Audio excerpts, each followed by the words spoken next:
इसकी आवश्यकता कैसे पड़ी, ये उपयोग क्या है इसका, ये सबकी हम लोग पहले चर्चा कर लेंगे। तो सबसे पहले बात करेंगे कि क्या है हाइब्रिडाइजेशन।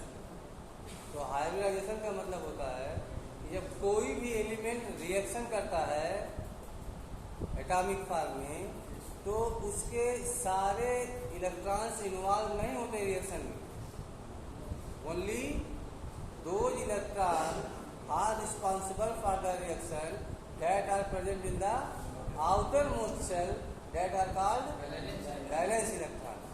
बैलेंस इलेक्ट्रॉन ये रिएक्शन में पार्टिसिपेट करते हैं।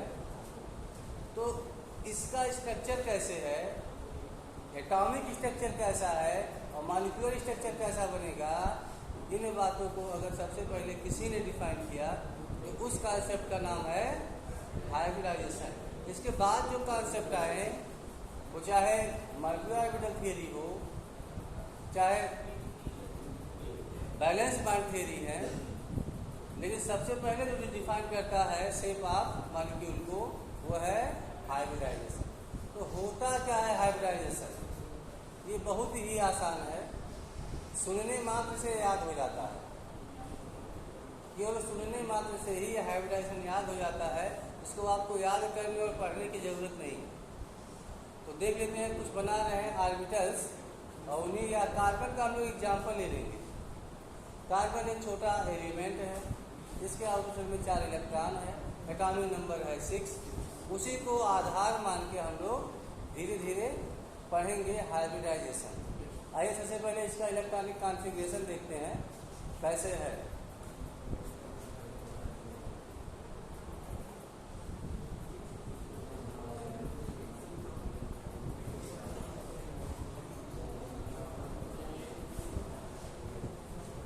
तो मैं समझता हूँ ये तो सही ही होगा, सही है ना। तो देखने से क्या लग रहा है, इसके आउटर सेल में कितने इलेक्ट्रॉन्स हैं? ये जो इसको हम सेल कहते हैं, इसको सब सेल कहते हैं, इस बात को ध्यान रखना।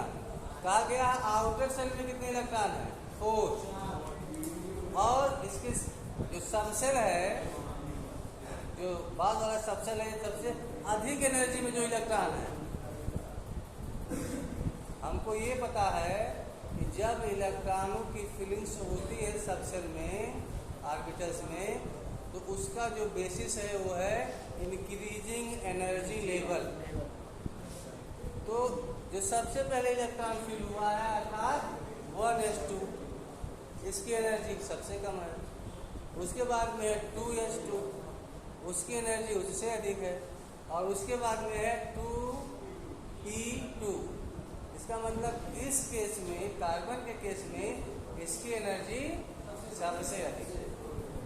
तो इसका जब हम इलेक्ट्रॉनिक कॉन्फ़िगरेशन लिखते हैं, अगर ऐसे एक एरो बना के बता दें कि एनर्जी ऊपर इंक्रीज कर रही है, तो कैसे लिखते हैं ध्यान से देखिएगा।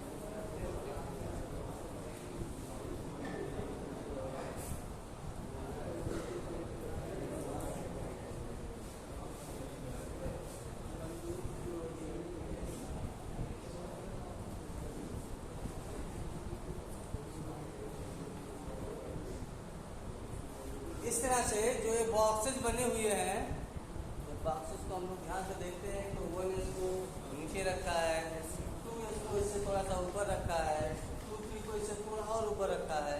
और इधर एक एरो बना है जो बता रहा है कि अप साइड में एनर्जी इंक्रीज कर रही है, अर्थात जितने इलेक्ट्रॉन्स होते हैं सबकी एनर्जी अलग अलग होती है। और ये हम पहले जान चुके हैं, किस केस में जान चुके हैं, इसको हम किस केस में जानते हैं,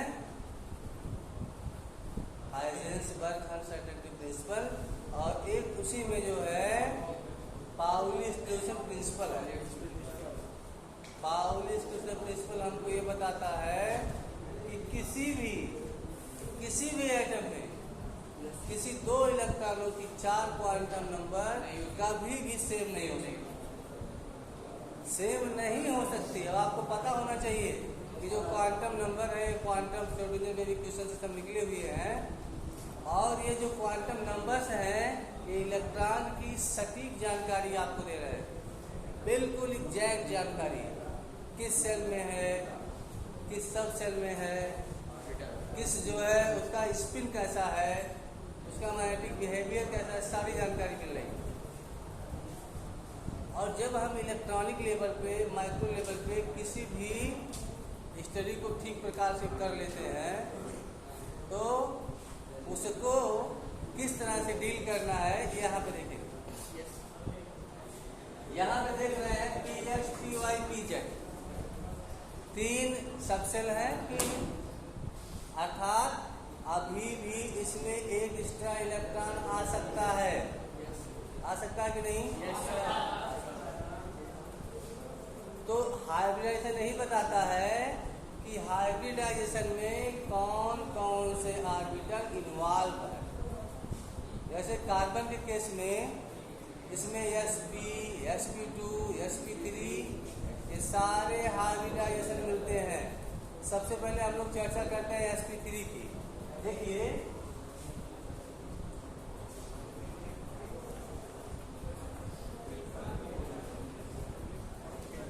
इस केस में एक s ऑर्बिटल और 3 p ऑर्बिटल। s ऑर्बिटल कितने हैं? 1, और p कितने हैं? 3। इसका एक इलेक्ट्रॉन यहाँ से जंप होकर यहाँ पे आ जाएगा। अब आप कह सकते हैं क्यों आएगा?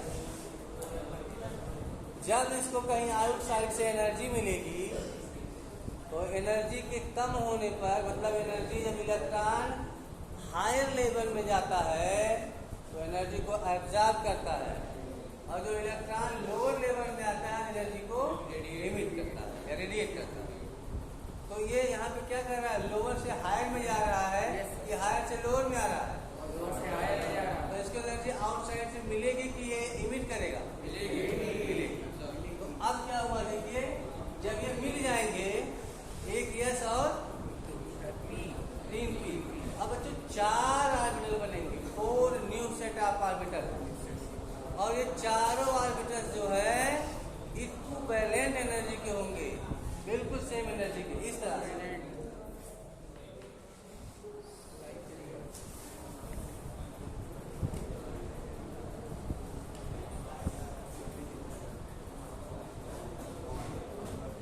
देख रहे हो ना? जब इसका एक इलेक्ट्रॉन यहाँ पे आया तो यहाँ पे 3 इलेक्ट्रॉन हो गए और यहाँ भी खाली हो गया। Yes sir. मतलब 4 आपको कैसे ऑर्बिटल मिल गए? अनपेयर्ड। कैसे इलेक्ट्रॉन मिल गए? अनपेयर्ड। अब ये जो हाइब्रिड ऑर्बिटल होते हैं वो रिएक्शन करने के लिए बहुत ही उतावले होते हैं, इनके अंदर इजरनेस होती है।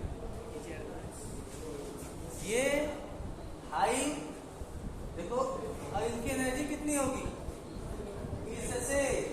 इससे अधिक और इससे कम, इससे अधिक और इससे कम। अब ये 4 ऑर्बिटल हमको मिले हैं, new set of 4 orbital, new set of 4 orbitals. इनको हम कहते हैं sp3 हाइब्रिड ऑर्बिटल्स। क्या बोलते हैं? sp3 hybrid orbital.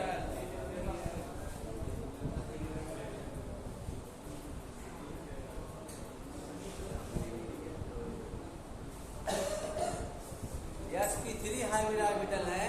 अब ये पहले से ज्यादा रिएक्टिव है, पहले से ज्यादा रिएक्टिव है, रिएक्शन करने के लिए पूरी तैयार है। अब क्या करते हैं? अब आप चाहें तो यहाँ जहाँ खाली है ऐसे किसी भी एलिमेंट को जोड़ सकते हैं जिनकी वैलेंसी 1 है। चाहो तो सब जगह Cl जोड़ दो और चाहो तो सब जगह हाइड्रोजन जोड़ दो। अब बताइए क्या जोड़ दें? Cl। आपको मिल जाएगा CCl